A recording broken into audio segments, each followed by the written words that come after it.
The morning Maggie Townsend walked into the Harlow County Land Office with her dead husband's claim papers pressed flat against her chest.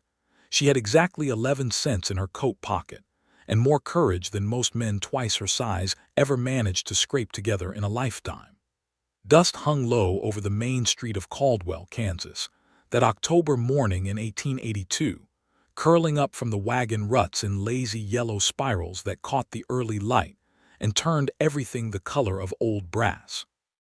The air smelled of horse and coal smoke and the faint sweetness of dried prairie grass, the kind of smell that Maggie had come to associate not with beauty but with survival, with the stubborn act of remaining upright when everything around you was trying to knock you flat.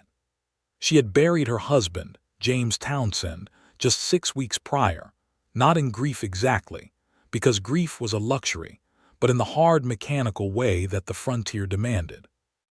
She had wrapped him in the good quilt, borrowed a shovel from her neighbor Elia's Combs, and put James in the ground beside the cottonwood tree that marked the northeast corner of the 160 acres he had filed on under the Homestead Act 2 years before.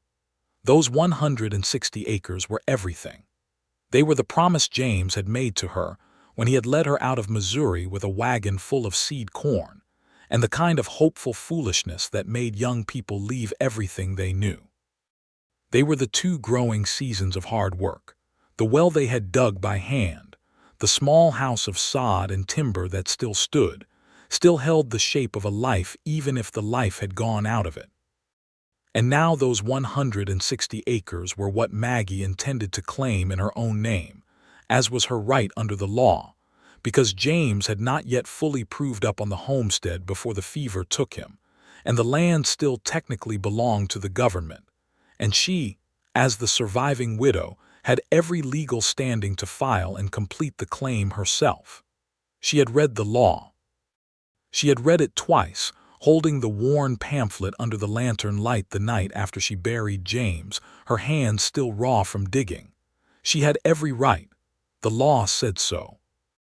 What the law had not told her was that the First Consolidated Bank of Harlow County had decided, sometime in the prior week, to file a competing claim on that same parcel, citing an outstanding debt note signed by James 3 years back, before they had even come to Kansas, a note that Maggie had not known existed, and which the bank's lawyer, a thin, precise man named Aldous Greer, intended to use as leverage to seize the property outright. She did not know any of this yet as she pushed open the door of the land office. The office was a small room that smelled of paper and ink and the particular staleness of bureaucratic spaces everywhere. A counter ran across the middle of it, worn smooth by years of elbows, and behind the counter sat Deputy Land Agent Thomas Pell, a heavy-set man with small eyes and the perpetual expression of someone who had been interrupted doing something more important. There was a wood stove in the corner that had been recently stoked and was throwing off more heat than the room needed, and in front of the counter, standing at the only position that mattered, was a man. He was tall, broad through the shoulders in the way that comes from actual work rather than intention, wearing a canvas coat the color of dark earth and a hat that had seen considerable weather. His boots were dusty and his hands, which rested on the counter as he spoke to Pell, were the hands of a man who had spent years persuading the land to give up something in return for his effort. He looked to be somewhere around 30, maybe a year or 2 older, with dark hair that curled slightly at his collar and a jaw that held a quiet kind of determination even in profile. He was, without question, already at the counter ahead of her. Maggie stopped just inside the door, papers clasped to her chest, and felt the particular quality of frustration that comes when you have gathered yourself entirely for a purpose and then found an obstacle exactly where you had hoped for clear passage. She waited. The man was speaking in a low, even voice, and Thomas Pell was writing something in his ledger, and neither of them had yet acknowledged her. She cleared her throat. The man at the counter turned. His eyes were a kind of deep brown that the morning light caught at an angle, and for a moment they simply looked at each other across the small, dusty room with the wood stove crackling between them and the whole complicated business of the frontier stretching out around them like the plains themselves, enormous and indifferent and full of every kind of difficulty. "Morning," he said. "Morning," Maggie replied, because she was from Missouri and her mother had raised her with manners even when manners felt like the last thing she had energy for. Thomas Pell looked up from his ledger and saw her, and something shifted in his small eyes, something that was not quite discomfort but was adjacent to it. "Mrs. Townsend," he said, and the fact that he knew her name before she introduced herself told her something she did not entirely like. "I was expecting you might come in today." "Were you?" she said, and it was not a question. "Yes, ma'am." He set his pen down with a deliberateness that felt rehearsed. There's a matter I need to discuss with you before we can proceed with any filing." "I have my paperwork right here," Maggie said. She stepped forward to the counter, moving to the other side of the tall man without looking at him, and laid her papers down in front of Pell with both hands flat on top of them. The original homestead entry made by James Townsend in March of 1880, the proof of settlement and cultivation we submitted last spring, my husband's death record filed with the county 3 weeks ago, and a written statement of my intent to complete the claim as surviving homesteader and widow under Section 2 of the Homestead Act. I have read the statute, Mr. Pell. I know my rights." Thomas Pell picked up the papers with the careful reluctance of a man handling something he would prefer not to have been handed. He turned them over, smoothed them out, set them side by side. He was stalling. Maggie could feel it the way you can feel weather coming in off the plains, a certain pressure change in the air around a thing before it arrives. "The problem, Mrs. Townsend," Pell said slowly, "is that the bank filed a competing interest this morning, about 40 minutes ago, as a matter of fact. Mr. Greer came in representing the First Consolidated, and they have a prior debt instrument that they claim gives them standing on the parcel." Maggie felt the floor shift under her the way it had shifted the afternoon James stopped breathing. Not dramatically, not in a way that anyone watching would have noticed, just that small internal tilting that happens when the world rearranges itself without your permission. She kept her hands flat on the counter and her face composed, and she said, "What debt instrument?" "A promissory note dated April of 1879. 3 years, 6 months at 7% interest. The principal was $40. The total with interest comes to $51.80, said the man standing beside her. Maggie turned her head. The man in the canvas coat was looking at Pell with an expression of careful attention, and when he felt her looking at him, he turned to her and said, without any particular apology for having done the arithmetic in his head, 7% compound on $40 over 3.5 years, approximately. "That's correct," Pell said, looking mildly unsettled. $51.60 actually. "Close enough," the man said. He looked at Maggie again. "They can't seize a homestead claim for a debt that small, can they, Mr. Pell? Not under Kansas state law." Pell pulled at his collar. "The law is somewhat, there is some ambiguity." "There is no ambiguity," the man said, and there was no heat in it, just the flat certainty of someone who had looked up the same question recently for their own reasons. Kansas Statute 1876, Chapter 42. A homestead of 160 acres cannot be forced into sale or forfeiture for a debt contracted prior to the homestead filing unless the debt was secured by a lien on the property itself. Was the note secured by a lien on this specific parcel? Pell was quiet for a moment that stretched itself out longer than it had any right to. "I would have to review Mr. Greer's documents more carefully." "I would appreciate that," Maggie said. She was looking at the man beside her with something she could not quite name yet, something between gratitude and wariness, because good fortune had not been arriving in her direction lately, and she had learned to be careful of anything that looked like it. "I'm Wallace Fletcher," the man said, extending his hand across the counter space between them. "I have a cattle operation about 9 miles northeast of here, along the Cimarron Creek tributary." I was in filing an extension on a grazing lease when your situation came up."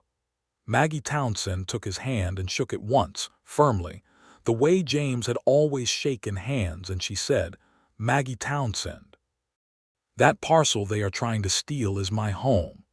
"I know it," Wallace Fletcher said simply, "and I don't think they're going to get it." Thomas Pell was still holding her papers, looking between them, and behind his small eyes you could see the particular discomfort of a man caught between two forces he would rather not choose between. He set the papers down and said, "Mrs. Townsend, I can't complete the filing today.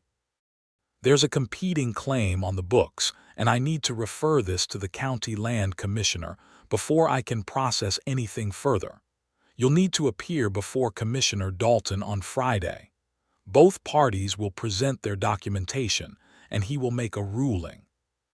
"Friday," Maggie repeated. "That is 4 days from now." "Yes, ma'am. And in those 4 days, can the bank take any action on the property?" Pell shifted. "While the matter is under review, the property is technically held in abeyance. No party should be able to, Wallace said quietly.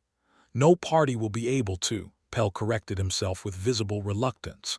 Maggie gathered her papers back from the counter with steady hands, ordered them, and tucked them inside her coat. She looked at Pell with the clear, direct gaze of a woman who had been underestimated consistently since the age of about 16, and had stopped being surprised by it. "I will be here Friday morning, Mr. Pell. I suggest you have your affairs in order as well." She turned and walked out of the land office, and the door swung shut behind her. The morning air hit her full in the face, and she stood on the boardwalk for a moment with her eyes closed, pulling in a breath that tasted of dust and wood smoke, letting the solidity of the boards under her feet anchor her. $51.60. She had 11 cents in her pocket. She had no cattle to sell, no crop because she had not been able to bring in the fall harvest alone, and the nearest person she might borrow from was Elias Combs, who was a kind man but who had barely enough for his own family through the winter. The door opened behind her, and she heard footsteps on the boards. She did not turn around because she was not yet prepared for the rest of the world to see anything in her face that she had not decided to show. "Mrs. Townsend," Wallace Fletcher said. "Mr. Fletcher." He came to stand beside her at the edge of the boardwalk, looking out at the street in the same direction she was, which she appreciated, because it meant he was not examining her. They stood like that for a moment, watching a freight wagon roll past, and a pair of horses tied outside the general store stand in the lazy way of horses that have decided they are not going anywhere in a hurry. "I don't want to presume anything," Wallace said, "but I know Aldous Greer. He's the bank's man for exactly this kind of thing. He finds widow claims and orphan claims and anything that looks like it might be easy to contest, and he files paper on them before the surviving party can get organized. He does it for the land sometimes. More often he does it to force a settlement. They don't actually want to run a homestead. They want you to pay off the debt and the legal fees and possibly sign over a portion of the improved acreage as part of the arrangement." Maggie turned her head to look at him. The morning light was full on his face now, and she could see that he was serious, that this was not idle conversation but the considered delivery of information he thought she needed. "How much would that likely be?" she said. "The debt is $51. Greer's fees will be another 30 to 40.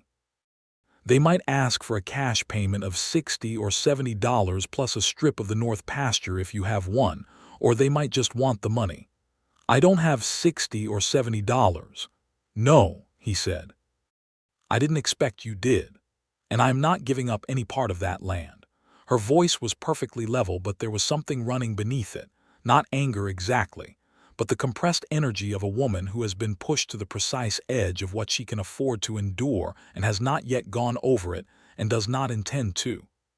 "James worked himself into his grave for that land, Mr. Fletcher. I turned the first furrows myself when he was sick in the spring. I carried water from the creek to the kitchen garden in buckets all summer. Those are my 160 acres as surely as they were ever his." "I know it," Wallace said again. And the way he said it, quiet and unqualified, without the small hesitation that most men inserted before agreeing with a woman's assessment of her own situation, made Maggie look at him more carefully. He was looking at the street still. His profile was clean against the sky, the kind of face that did not advertise its character but held it close, and she had the sudden sense that he was the kind of man who, when he said he knew something, actually did. "Why were you helping me in there?" she asked. It was a genuine question, not an accusation. He turned to look at her. "Because Greer tried the same thing on the Haverson family 2 years ago, over on the eastern section. Nils Haverson died of a snake bite, and his wife, Astrid, came in to file the widow's claim, and Greer had already beat her to the counter with a debt note from 6 years back. She didn't know the law. She signed over 40 acres and paid everything she had, and by the following spring she had lost the whole thing anyway because she couldn't make the payments they attached to the settlement." He paused. "My mother is Swedish. She reminds me of Astrid Haverson." There was a quality of anger in this that had clearly been sitting with him for a long time, and had become something more measured than anger through the process, had become a kind of principle. Maggie understood this quality. She had her own version of it. "Well," she said, "I'm not Astrid Haverson." "No," Wallace Fletcher said, with something at the corner of his mouth that was not quite a smile but was leaning in that direction. "I can see that clearly enough." He pulled his hat down slightly against a gust of wind that came from the southwest and carried the smell of rain still a long way off. "You'll need to prepare for Friday. You'll need to have your documentation impeccable, and you'll need to make the case that the debt was not secured against the land specifically. Do you know if it was?" "I did not know the debt existed until Thomas Pell told me about it 10 minutes ago," Maggie said with a dryness that made him glance at her. "Right, okay.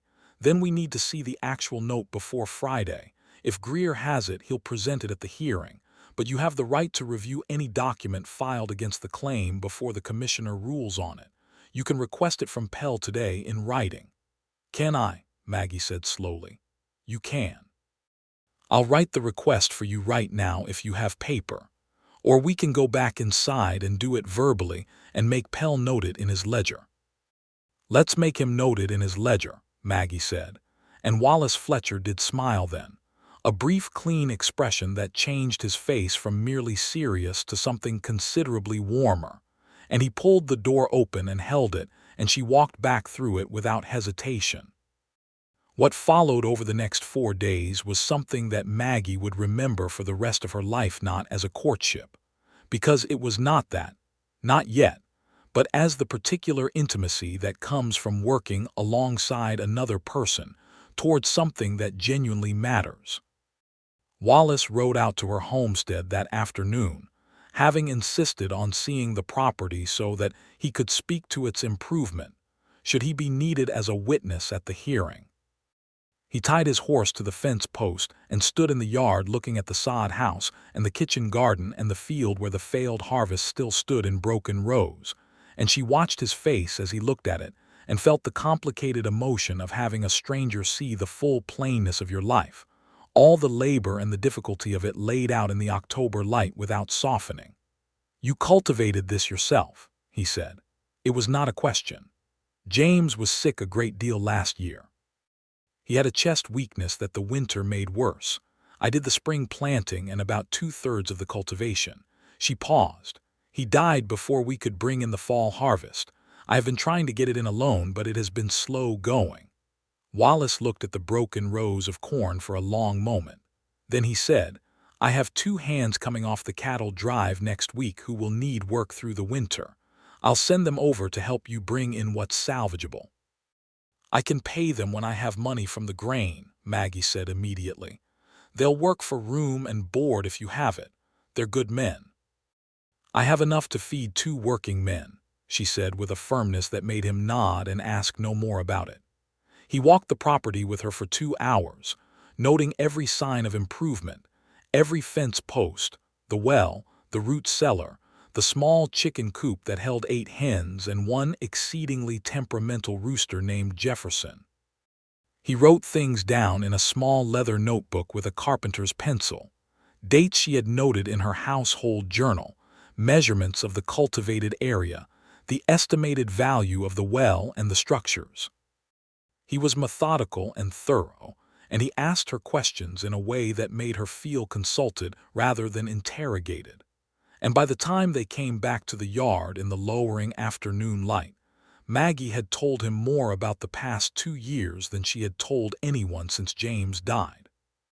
She made coffee on the cast iron stove, and they sat at the table James had built from salvaged timber, and she produced the household journal, the carefully kept record of everything that had been done on the property since they filed the original claim, dates and amounts and labor. Because she had always kept records, it was the kind of person she was, and Wallace Fletcher's eyebrows rose slightly as he leafed through it. "This is the best homestead journal I have ever seen," he said. "My mother kept accounts," Maggie said simply. He looked up from the journal, and they were close enough across the small table that she could see the individual quality of his attention. The way he was looking at her, not as a problem to be solved or a widow to be helped, but as a person of a specific and interesting character. And she looked back at him with the same quality of attention because she was, whatever else she was, an honest woman, and the situation warranted honesty. "You are going to win this hearing, Mrs. Townsend," he said. "Maggie," she said. He was still for a moment, then "Maggie." And in his voice, in the way her name settled in it, she heard something that she did not examine directly because it was too early and too much was still uncertain, but which she was aware of, the way you are aware of a change in the wind, as information your body registers before your mind has put a name to it. "Wallace," she said, because fairness required it. He smiled and looked back down at the journal. The next 2 days brought the debt note, which Pell produced after Maggie's written request, and which Wallace examined at his kitchen table with his reading glasses on while Maggie sat across from him, and the October wind pushed against the walls of his ranch house, which was a proper timber frame house he had built 5 years ago when the cattle operation began turning a real profit, and which was considerably more substantial than her sod house, but not in a way that made her feel diminished. Only in a way that spoke to years of different circumstances. "There it is," he said, pushing the note across the table. The debt was personal, not secured against any real property. James Townsend signed it as an individual debt in April of 1879, before the homestead was even filed. Greer has no lien. He has a personal debt note that is now essentially uncollectible because the debtor is dead and the estate has no liquid assets. Can he still claim against the land? He's going to try. He'll argue that the land itself represents the estate's only asset and therefore the creditors have standing. But the homestead exemption in Kansas law is specifically designed to prevent that. A homestead cannot be seized for most debts, and this note has no land attachment whatsoever. He took his glasses off and set them on the table.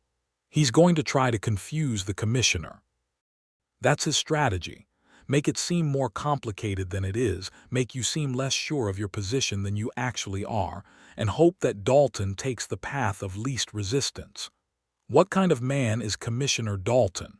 Wallace was quiet for a moment in the way of someone choosing their words carefully. He's not corrupt. He's cautious. He doesn't like controversy, and he doesn't like women in land disputes because they make him uncomfortable, but he is a fair man at bottom, and if you present your case clearly and he can see the legal path is obvious, he'll take it. "Then I'll make it obvious," Maggie said. "You will," Wallace agreed. He was looking at her with that quality of attention again, and she was looking at him, and the lamp between them threw its small, warm circle, and outside the wind was speaking in the grass, and this moment was, she knew even then, something she would carry forward into whatever came next. She rode back to her homestead in the dark and sat at the table, and prepared her argument for Friday the way she had once prepared arguments for her schoolteacher father, who had believed that a person who could not make their case clearly had not yet understood it fully. And she wrote and rewrote until the lamp burned low, and the argument was as clean and clear as she could make it. Wallace came by on Thursday morning on the pretext of having one of his hands, a long, quiet man named Roscoe Dupree, help her with the harvest rows, and spent an hour walking through the legal argument with her again, playing the role of Aldous Greer and raising every objection he could think of so that she had an answer prepared. Roscoe and another hand named Bert Callahan worked through the morning bringing in what could still be salvaged from the corn rows, and Maggie watched them from the kitchen window while she rehearsed her statements and felt something she had not felt in a long time, which was not happiness exactly but its precursor, the sense that it might be possible again. She made lunch for all three men at noon, and they sat in the yard on upturned crates, because the table inside was covered in her papers, and she listened to Wallace and Roscoe talk about a particularly difficult cow who had escaped from the eastern pasture 3 times in the past month by working a loose fence post, and she found herself laughing at Wallace's description of the third escape, which had involved the cow in question ending up on the doorstep of a homesteader 3 miles away and simply standing there waiting to be given something. And the sound of her own laughter surprised her, the way things that have been absent for a while surprise you when they return.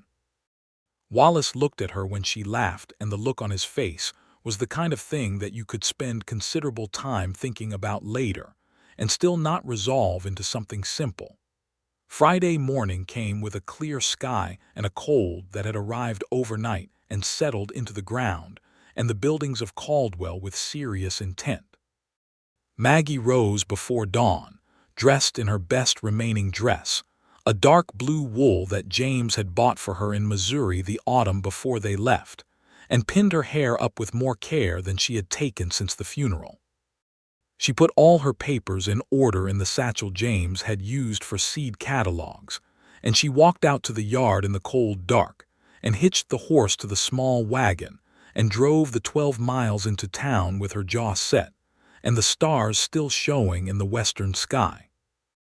Wallace's horse was already tied outside the land office building when she arrived, and he was on the boardwalk with a cup of coffee that he had apparently procured from the hotel dining room across the street, and he handed it to her without comment when she climbed down from the wagon, and she accepted it, and they stood together in the cold early light waiting for the doors to open. "How are you feeling?" he asked. "Ready," she said, which was true. Aldous Greer arrived at 8 o'clock with a leather briefcase and the kind of professional composure that functions as its own argument, the implication that a man who moves this smoothly through the world is clearly in the right. He was 50 or so, small and dry and precise, and he looked at Maggie with a brief professional courtesy that was precisely calibrated to convey that he did not consider her a serious obstacle. He looked at Wallace with a slightly longer assessment that recalibrated this somewhat, and then he went inside. The commissioner's hearing room was really just the back portion of the land office with an additional table and 3 chairs brought in for the purpose. Commissioner Dalton was a large, white-haired man with a remarkable mustache and the slow movements of someone who had learned that deliberateness reads as authority. He arranged his papers, reviewed both filings, cleared his throat several times, and opened the proceedings. Aldous Greer spoke first, because he had the prior filing, and he was very good. He spoke for 20 minutes in the comfortable, unhurried tone of a man who has done this many times, laying out the debt, the interest, the history of the obligation, the fact of James Townsend's death without completion of the homestead proof, the bank's legitimate standing as a creditor of the estate. He was not aggressive. He was reasonable. He made the bank's position seem like the obvious outcome of simple arithmetic. Then Maggie Townsend spoke. She had practiced this. She had practiced it with Wallace playing Greer, with herself alone at the table at midnight, with the basic version she had run through in her head every mile of the 12-mile drive. She had it. She laid out the homestead filing date, the personal nature of the debt note, the absence of any property lien, and she cited the Kansas Homestead Exemption Statute by section and year. She referenced the specific language of the Homestead Act regarding widow succession.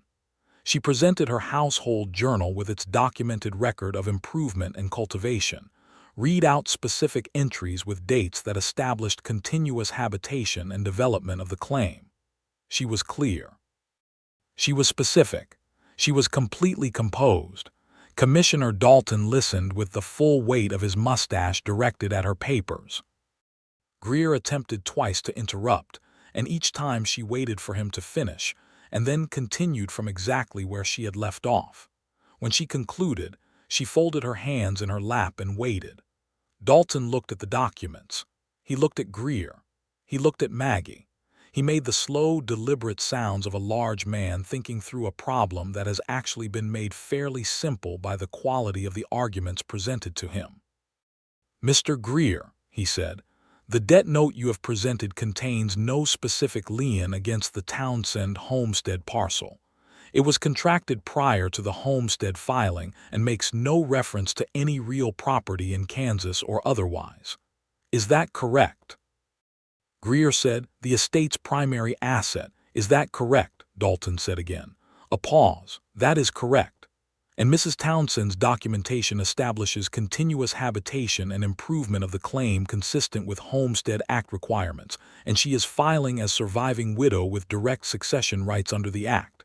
Do you have any evidence to contradict the documented improvements or her succession standing?" Another pause, shorter this time. "No." Dalton made a note. He made several notes. The scratching of his pen was the only sound in the room. Maggie sat perfectly still with her hands folded and her eyes on the commissioner, and she did not permit herself to breathe too deeply yet. "The bank's competing claim is denied," Dalton said, without particular drama, in the tone of a man reading a weather report. "Mrs. Townsend's widow succession filing is approved. The homestead claim passes in its entirety to Maggie Ruth Townsend as surviving homesteader. The original entry deadline is extended by 18 months from today's date to allow for completion of the proof requirements. The personal debt note in the bank's possession remains a personal claim against the estate, but grants no standing against the homestead property. The debt may be pursued through civil court if the bank chooses, but as there are no liquid assets in the estate, this will likely result in the note being written off." He stamped something with a heavy stamp that sent a decisive sound through the room. "We're done." It was so simple at the end, so clean and final after the fear of the days preceding it.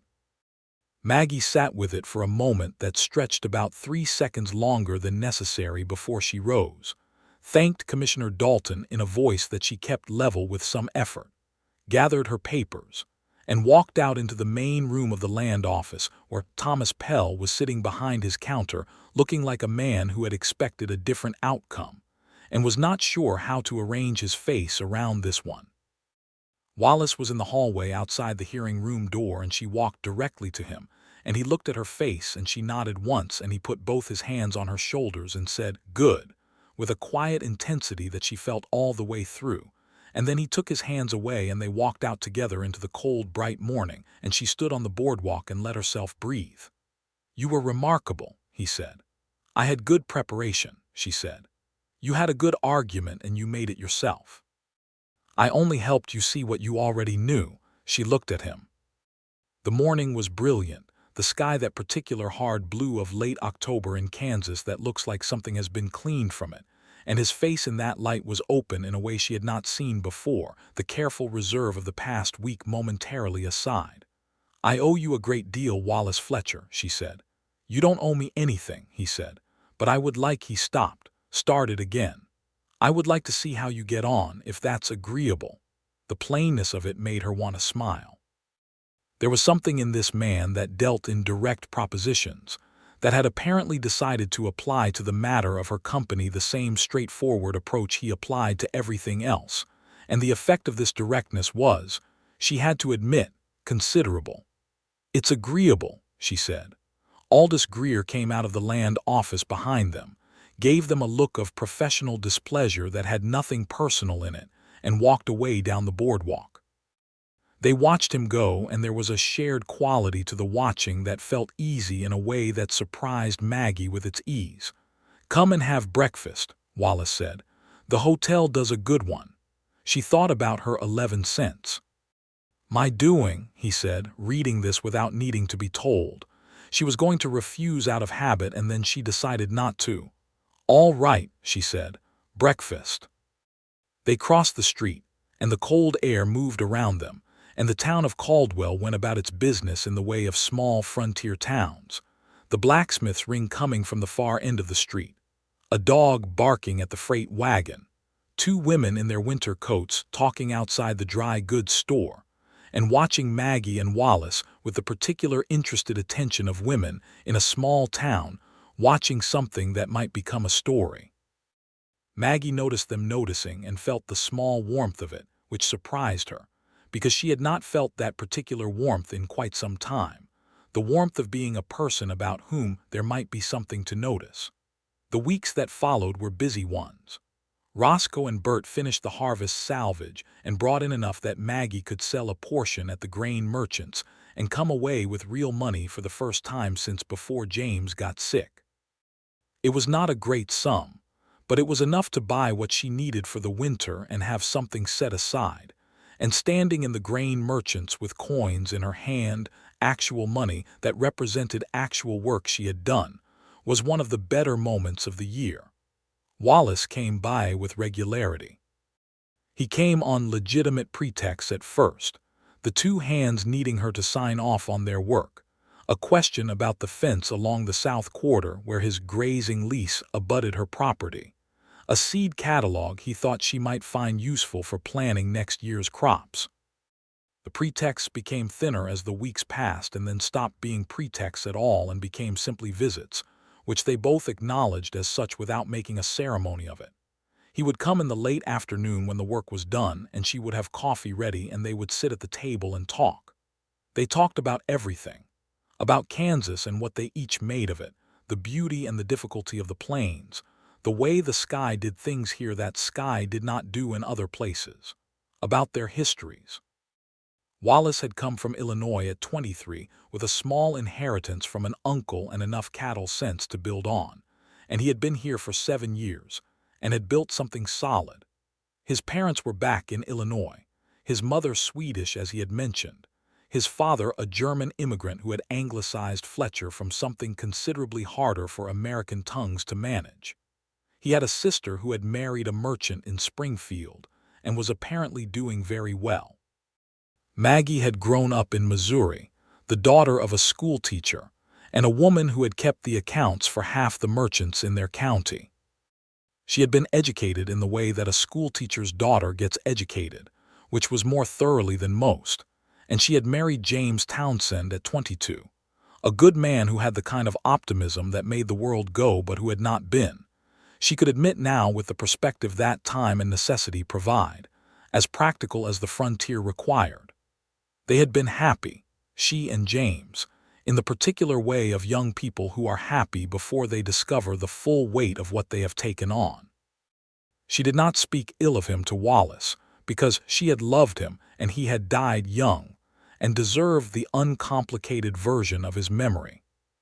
But she did speak honestly about the life they had made and the ways in which it had been difficult, and Wallace listened to this with the quality of attention she had first noticed in the land office, and had since come to understand, was simply how he listened fully, without the impatience that most people insert into the listening to make room for their own reply.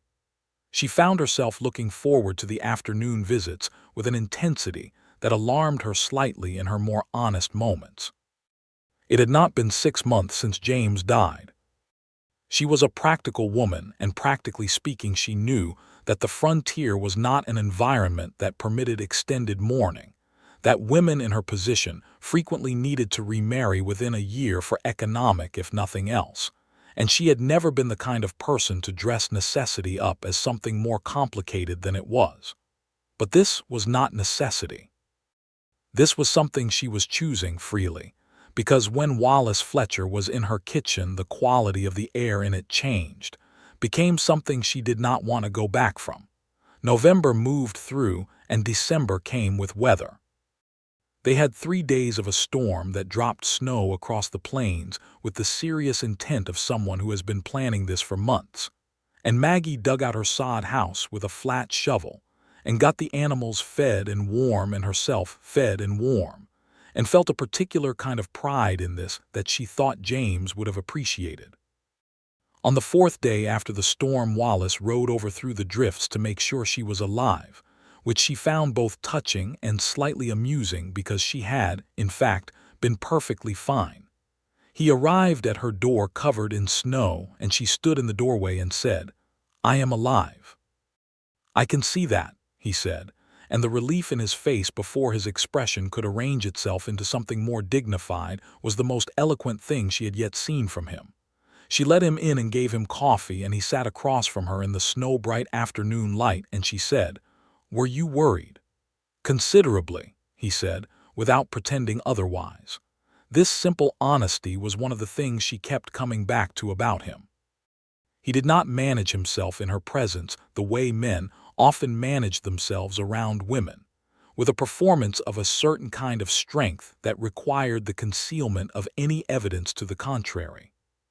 He simply was whatever he was, and if he had been worried about her in the storm, he said so, and if he found something she said interesting, he said that too, directly, without the complicated circling that so many conversations required. "How many times have you ridden through a storm like that?" she asked. "Enough to know better," he said, "but I came anyway."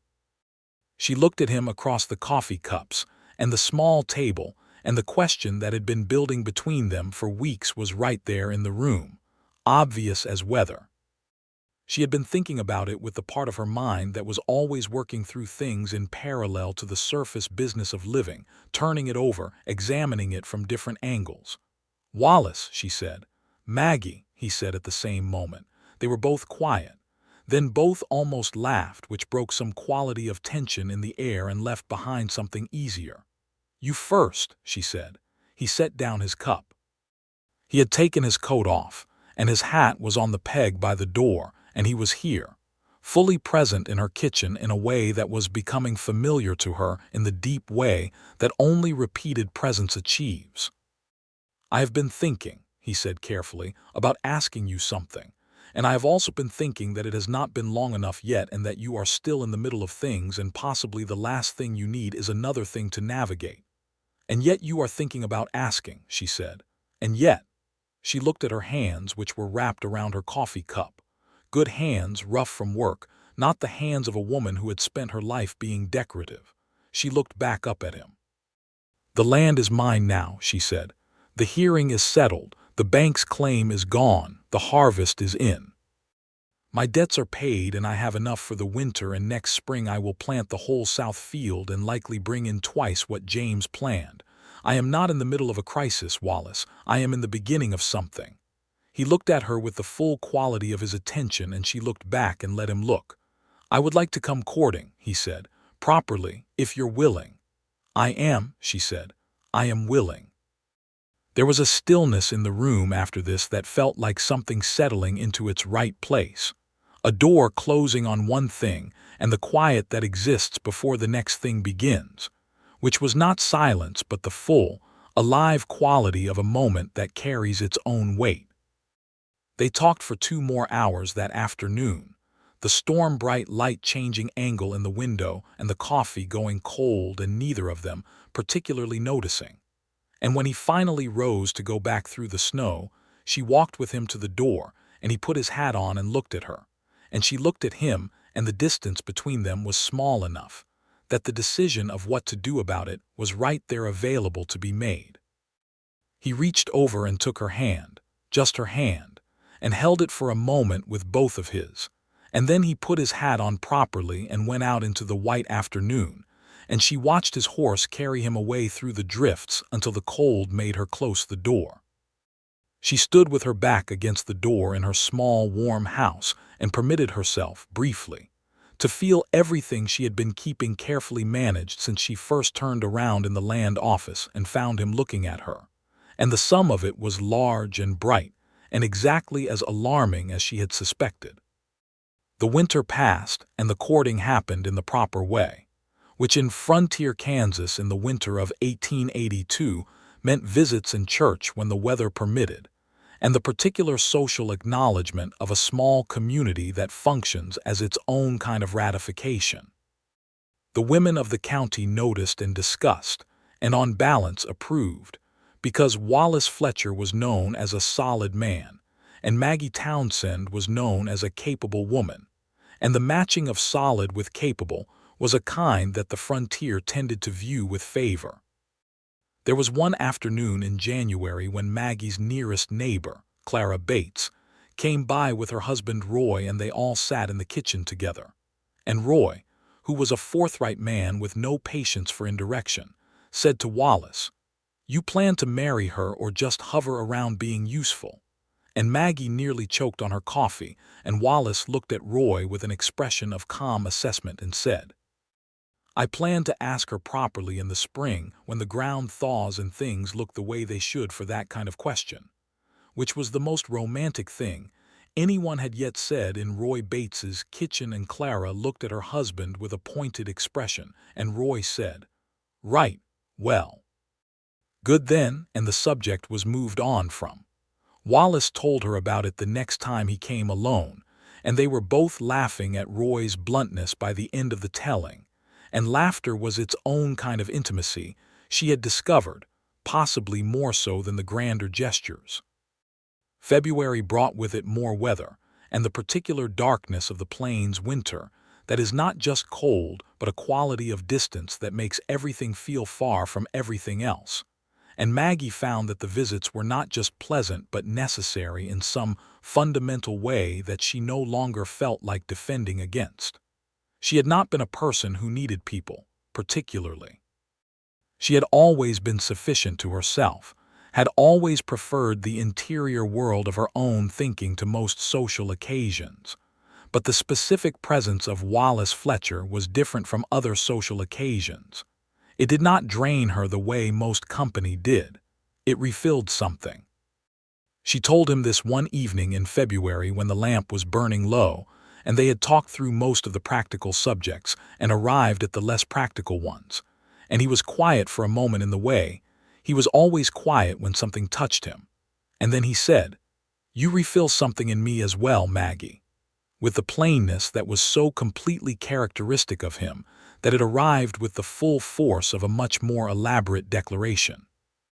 March came and the ground began to ease, and the first unreliable signs of spring appeared in the creek bottom, where the cottonwoods were showing the faintest green at their tips.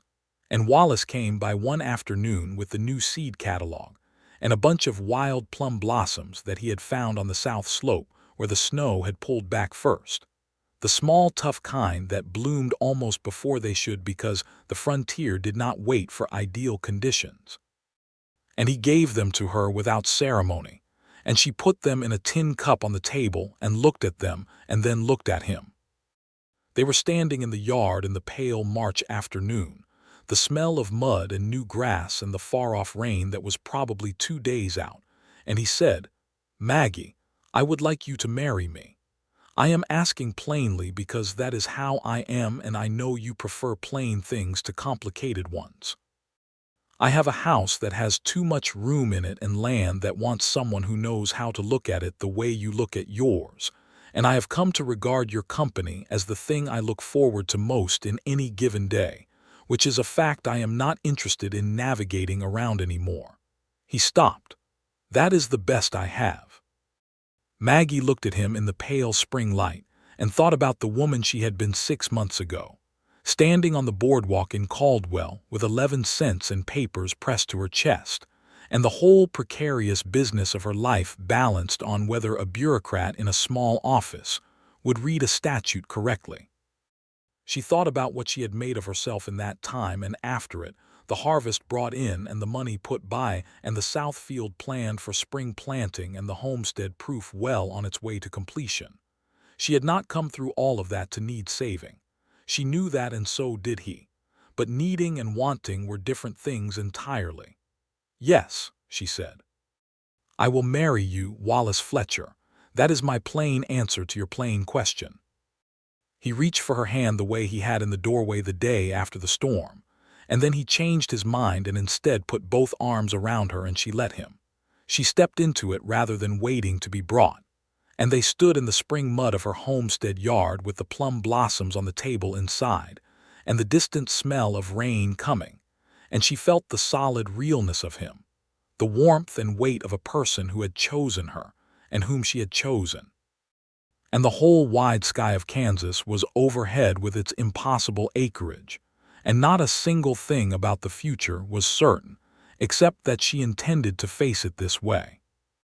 They were married in May, at the church in Caldwell, in a ceremony attended by most of the county, because on the plains any occasion to gather and celebrate was taken seriously, and Maggie Townsend had become something of a figure in the county since the land office hearing, the woman who had faced down Aldous Greer and Commissioner Dalton on her own and won, and there was a feeling of communal investment in her happiness that she found both touching and slightly overwhelming.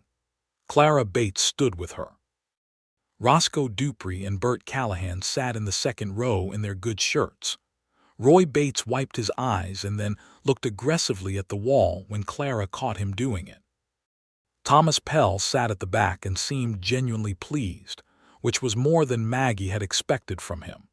The minister was a young man named Hobart who performed the ceremony with more feeling than his age suggested he yet had access to.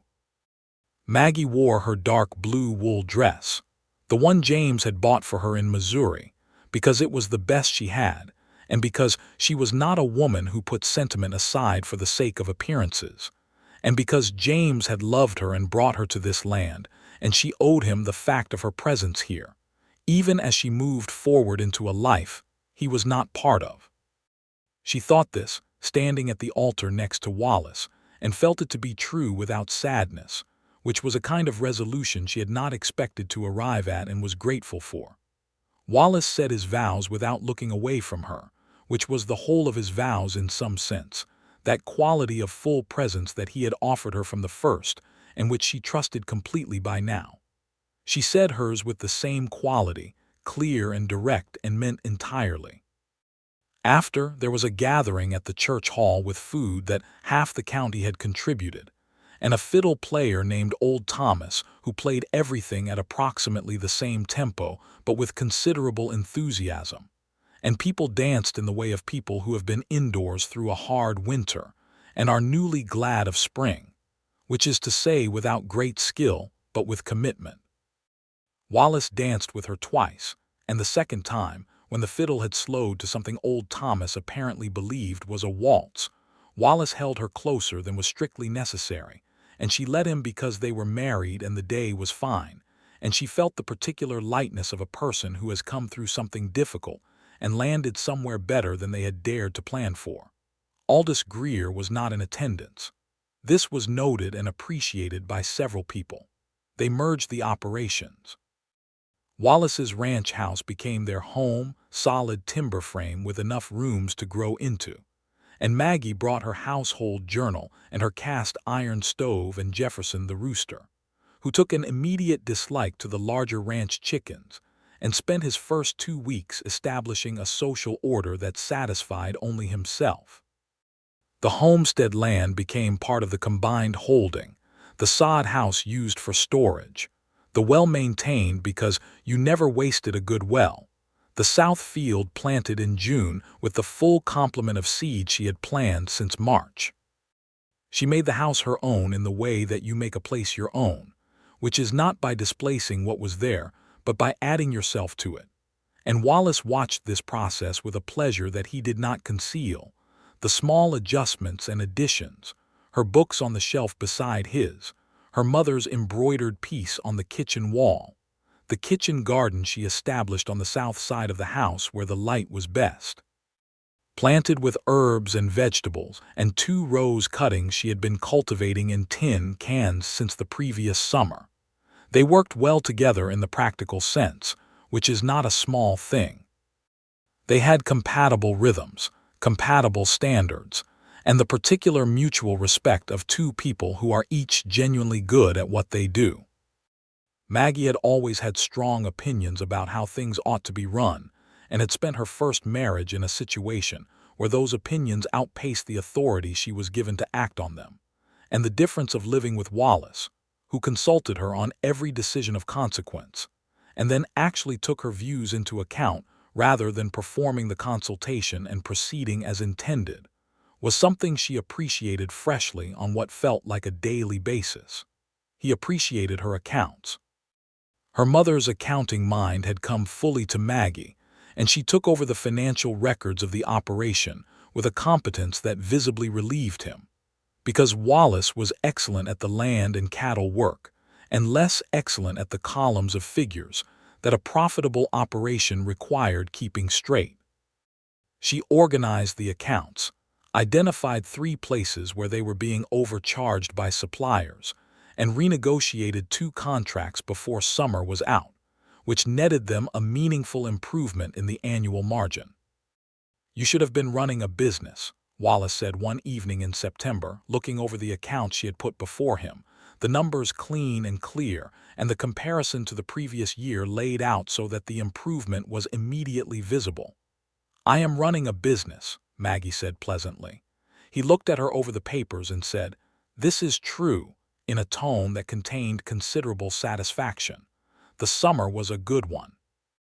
The south field from the homestead yielded well. The cattle came back from the summer range in good condition. The 2 ranch hands were supplemented by a third, a young man named Eli Santos from down near the Texas border, who was excellent with horses and tolerated Jefferson's social opinions with a philosophical calm that impressed everyone. The county was growing, new families arriving from the east with the same mixture of hope and practical ignorance that Maggie recognized from her own arrival, and she found herself the person that new women homesteaders came to with their questions, sometimes showing up at the ranch house with the careful, tired look of women who were managing more than they had expected to manage. She made coffee and listened, and told them what they needed to know about the land office procedures and the homestead law and the things to watch out for, specifically mentioning Aldous Greer, whose name had by now acquired a kind of cautionary weight in the county that he probably would have preferred to avoid. He was still operating and still finding opportunities, but he was finding less purchase than he once had because the women he targeted were better informed, and Maggie Townsend Fletcher was at least partially responsible for this. There was a morning in October, a year almost exactly since the hearing, when Maggie was sitting at the kitchen table working through the accounts and felt suddenly that she needed to sit still and simply be in the moment. And she put her pen down and looked out the window at the ranch yard in the fall morning light and took an account of things, as she periodically did, a kind of internal reckoning. The land was hers definitively, the homestead proof completed and filed and approved, the patent issued by the Federal Land Office, Maggie Ruth Townsend Fletcher, printed on the document that she had framed and hung on the wall beside her mother's embroidery. The operation was solid and growing. The winter ahead looked manageable. She concluded, happy in the full-weight way, and not just the absence of immediate crisis way, actually, substantively happy. She also, in making this account, acknowledged that she was fairly certain she was expecting a child. She told Wallace that evening. He was at the table cleaning his bridal hardware in the particular, unhurried way he had for the end-of-day maintenance tasks, and she came and sat across from him and said, "I believe we are going to need that extra room," which was the way she chose to say it. He set down the bridle and looked at her and understood immediately, and the expression on his face was one she had never seen precisely before, but recognized as the specific configuration of a person receiving news that they had hoped for and had not yet allowed themselves to fully imagine. He got up from the table and came around to her, and she stood, and he held her face in his hands, those hands that had pressed flat on the counter in the land office and done the arithmetic on her debt, and he looked at her with everything he was. "Are you all right?" he said. "I'm perfectly well," she said. "I'm excellent, actually." "An extra room," he said. "Or 2 eventually," she said, "if I have any say." He laughed, a full real sound, and pulled her close, and she pressed her face against his shoulder and felt the laughter move through him and let herself feel the full dimension of this moment.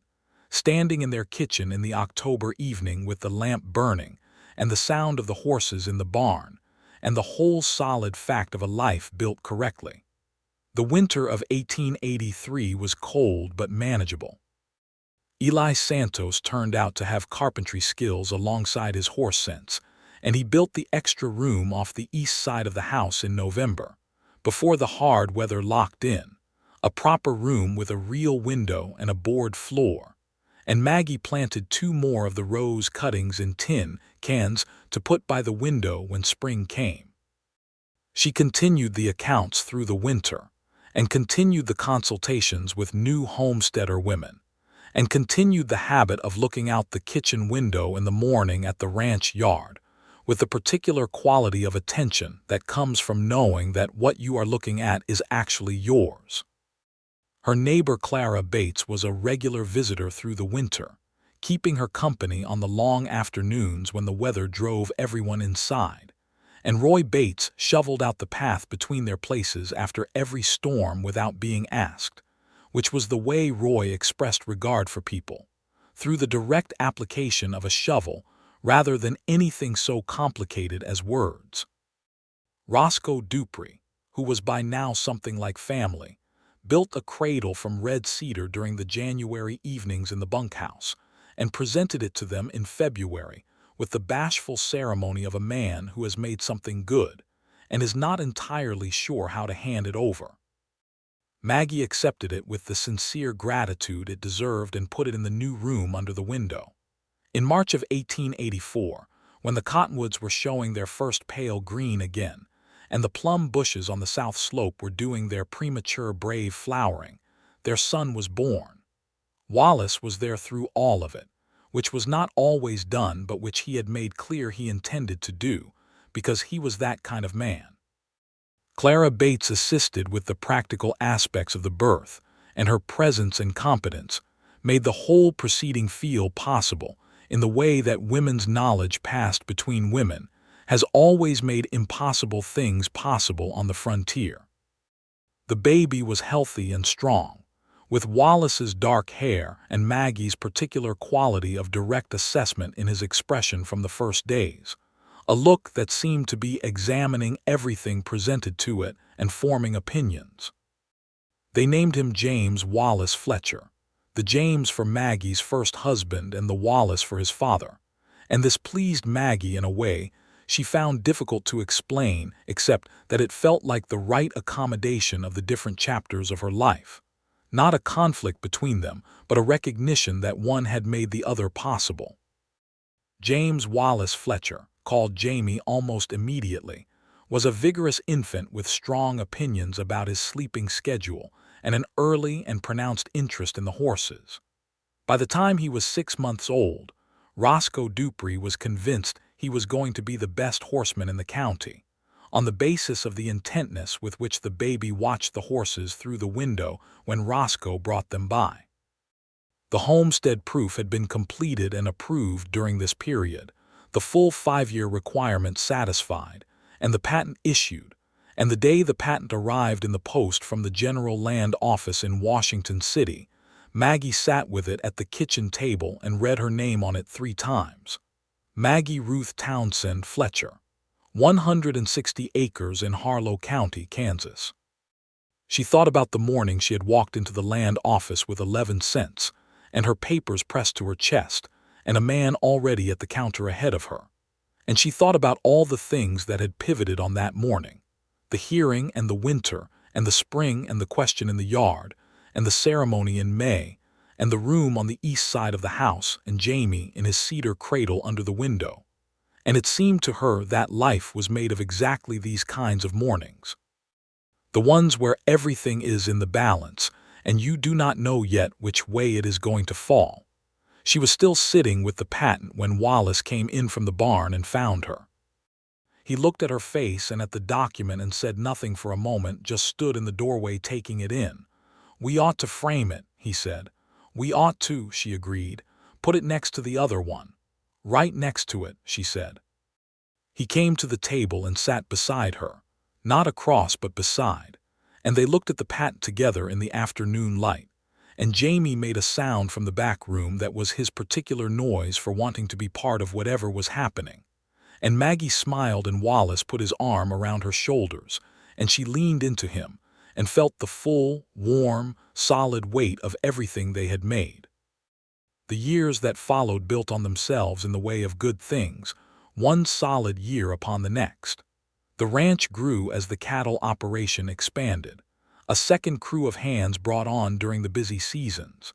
The south field, and then the additional quarter section they acquired in 1886 when the neighboring homesteader, old Emmett Pierce, decided to move back east to his daughter and offered Wallace the first option on the purchase.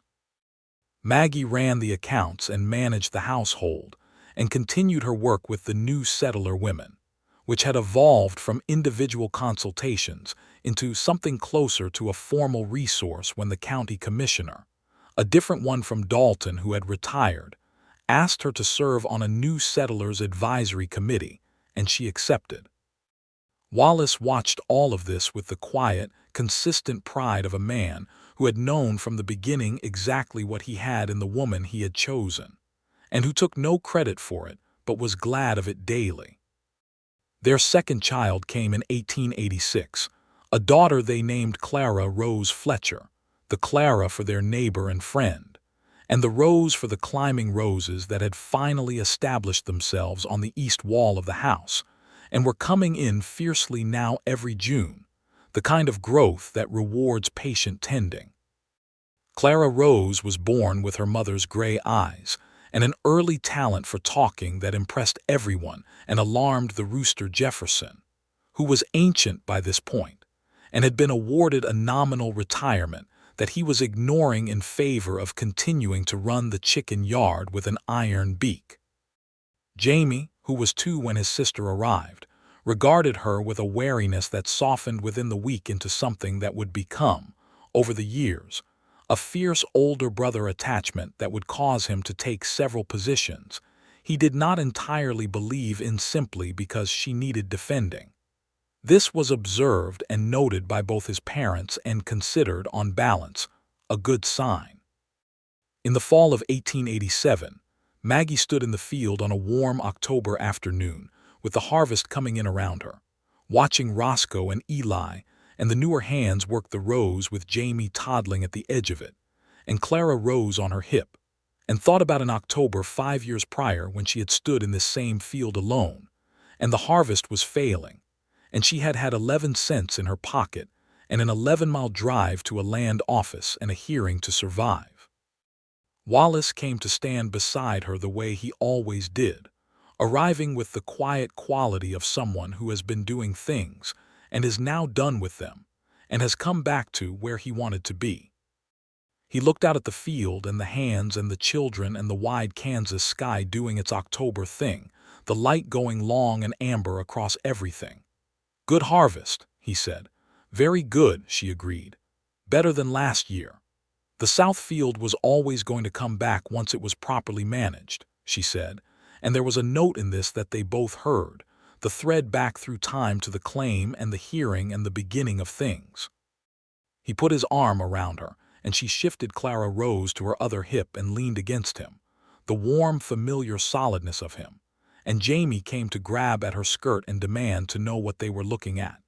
And she told him they were looking at their land, all of it, as far as you could see in every direction theirs. And he considered this information with the focused seriousness of a 3-year-old assessing whether something is worth his sustained attention, and apparently decided it was.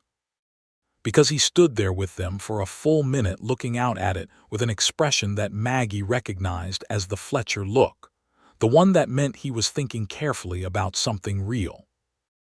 Aldous Greer had moved on from the county 2 years prior, finding, presumably, more productive ground elsewhere. Thomas Pell had retired and been replaced by a younger land agent who was more pleasant to deal with.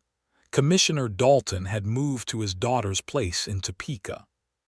The First Consolidated Bank of Harlow County had new management and was under considerably less aggressive administration, partly because of a state banking review in 1885 that had examined several of its debt collection practices and found them questionable, which was the kind of resolution that had not satisfied Maggie in the moment of the hearing, but satisfied her considerably now in retrospect.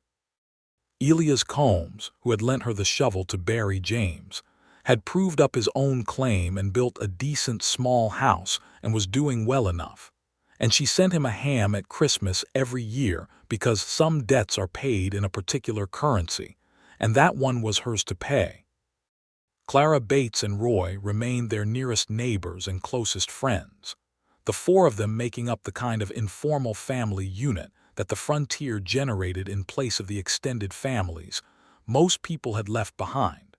The Bateses childless but treating Jamie and Clara Rose with an uncle and aunt warmth that more than made up for anything the children lacked in actual relations. Roy still shoveled the path without being asked. Clara still appeared with a covered dish whenever Maggie seemed to be having a hard week. These things, too, were forms of love.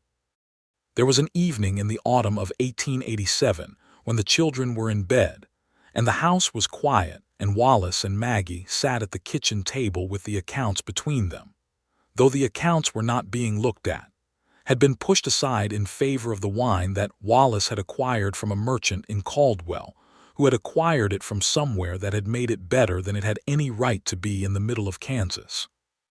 The lamp was burning the way it always burned, that particular warm yellow that had become the light in which Maggie located everything important in her life, the hearings and the harvests and the kitchen table conversations that had, over time, accumulated into a marriage. "Tell me something you have never told me," Wallace said. It was a game they played occasionally, the way long-married people who know each other thoroughly find ways to reach the parts that are still new. Maggie considered. "When I walked into the land office that morning," she said, "and you were already at the counter, I was angry, just for a second. I had driven 12 miles in the cold and prepared myself entirely, and then there was a man already at the counter, and I thought, of course there is, of course. He was looking at her with the full quality of his attention, and then you turned around and looked at me, and I thought." She paused. "I thought, this is not that. This is something different," which was entirely the wrong thing to be thinking about a stranger in a land office when I had business to conduct. "What kind of different?" he said. She looked at him across the lamp and the wine and the 5 years of their life built here. "The kind that changes things," she said. "Yes," he said simply, "that kind." He reached across the table, and she met him halfway, and they sat with their hands together, and the lamp burning and the children sleeping in the back rooms.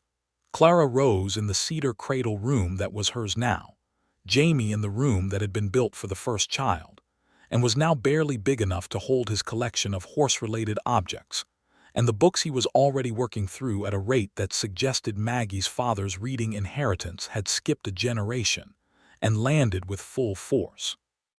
She was going to say something about being glad, about the specific glad of a woman who had come through a hard thing and found herself here, but she did not need to say it because it was simply present in the room, part of the air of the place. The accumulated fact of 5 years of choosing each other and working and building and being honest and coming back to the table at the end of the days. Outside, the Kansas night was enormous in the way that only Plains nights are enormous, the stars doing their unreasonable performance above the flat land, the sound of the cattle settling in the south pasture, the distant call of something in the creek bottom, the whole wide dark of a country that had taken everything from some people and given back something extraordinary to others. And the mathematics of this, the injustice of it, was something Maggie held on to because you should hold on to those things. Because Astrid Haverson had lost her 40 acres and then the rest of it, and other women had lost more than that, and the Homestead Act for all its promise had been built on land that had belonged to people before it belonged to any government to give away, and none of these facts disappeared just because things had gone right for one woman with papers pressed to her chest on an October morning. She had thought about this more as her work with the Settlers Advisory Committee had grown, had thought about it in the way that the frontier made you think about things, directly and without the softening that distance allows, because the distance was not there. The land was immediate. The cost of it was immediate. The beauty and the harshness of it were the same thing, which was the frontier's main lesson, and the one that people either learned and were enlarged by or did not learn and were broken by. Maggie Townsend Fletcher had been enlarged. She looked across the table at her husband in the lamplight, at the face that had turned to look at her in the land office on that October morning, when neither of them had known yet what they were starting, and she thought that the story of her life could have been told a dozen other ways, and that this one, this particular configuration of events that had led to this particular kitchen table with these particular hands across it, was not luck exactly, was not just fortune, but was also the sum of every choice made correctly when it would have been much easier to make it wrong, every time she had refused to give up what was hers, every time she had spoken plainly when silence would have been more comfortable, every time she had looked at the difficulty ahead and decided it was worth crossing. Jamie called from his room, some adjustment in his sleeping that required parental acknowledgement but not intervention, and she called back through the house that everything was fine and he was quiet again, and Clara Rose made no sound because she was a profound sleeper, always had been, which was its own form of grace. 2 more rooms, Wallace said, picking up the thread of an ongoing discussion about the expansion of the house that had been in progress for the past several months, because the ranch's continued growth and the possibility of a third child, which both of them had considered without yet making it a formal subject, suggested that the east room and Jamie's room were not going to be sufficient much longer. 2 more, Maggie agreed. Eli says he can get the lumber from the mill in Caldwell at a good price if we move before winter. Then we move before winter. I want proper window frames this time, not the substitutes. Proper window frames, he said. And a real floor in the new addition, not packed earth. Everything you want, he said, in the simple, direct way that was his entire character given voice. She looked at him. Everything you want. Spoken as both promise and fact, as the kind of statement that only works when it comes from a person who has spent years demonstrating that they mean it. I know, she said. They sat a while longer with the wine and the quiet house and the enormous night outside, comfortable in the silence that comes from having said what needed saying and being perfectly at ease in the space after it. The lamp burned low and they did not replace it, the room going dimmer and warmer as the evening deepened, the outlines of things going softer, the kitchen with its cast iron stove and its accounts and its rose cutting on the windowsill and the framed pats on the wall, all the evidence of what had been built here, going amber and quiet. Outside, the plains were what they had always been, which is to say everything, difficult and beautiful and enormous and demanding, and for the people who had made something real on them, incomparably their own. The wind moved through the grass, the way it had moved through the grass before any of them were here and would move through it after, and the cattle shifted in their pasture, and the cottonwoods along the creek were bare now for winter, but would come back in spring the way they always did, persistent and specific, and exactly themselves. Maggie Townsend Fletcher sat in her kitchen in the lamplight with her husband's hands across the table and her children asleep in the back rooms of a house that was solidly and definitively hers. And she thought about the morning 5 years ago when she had walked into a land office with 11 cents and everything in the balance. And she felt, with a clarity and completeness that she recognized as the real and final kind, that she had done right by that morning and by the woman who had lived through it. And that the woman she was now, here in the warm amber quiet of a life made correctly, was everything that woman had been carrying forward toward, through all the grief and the cold and the hard work and the uncertainty and the love that had arrived, unexpected and plain-spoken and enduring, at a land office counter on an October morning when it had changed everything. Jefferson the rooster called once from the hen house, improbably in the deep of the evening, And Maggie laughed and Wallace shook his head, and somewhere in the back of the house, Jamie stirred and then settled. And outside the Kansas stars did their vast, unreasonable performance across the whole enormous dark, and everything was as it should be.